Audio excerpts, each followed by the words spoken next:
রক্তদান শিবিরের আয়োজন করল বেলদা থানার পুলিশ প্রশাসন।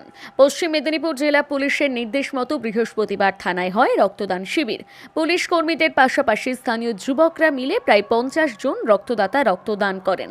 উপস্থিত ছিলেন মহকুমা পুলিশ আধিকারিক রিপন বাউল, নারায়ণগড় ব্লক স্বাস্থ্য আধিকারিক অশিস মণ্ডল, বেলদা থানার ভারপ্রাপ্ত আধিকারিক গোবর্ধন সাহু প্রমুখ।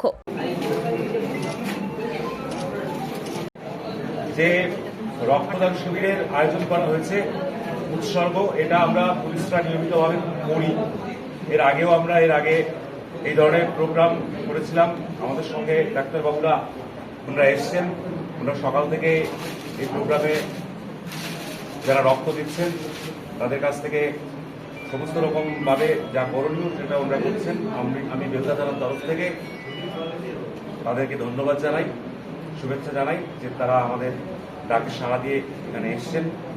আর এই যাবৎ আমি শুনলাম এখন অব্দি 21 জন রক্তদান করেছেন। আমি আশা রাখবো আরো যারা এখানে উপস্থিত আছেন সক্রিয়ভাবে তারা অংশগ্রহণ করবেন এবং আরো রক্ত দেবেন। আমরা একটা ভালো ইউনিট রক্ত এখান থেকে পাবো। আগামী দিনেও আমরা এরকম ভাবে অংশগ্রহণ করতে পারবো এই আশ্বাস রাখি।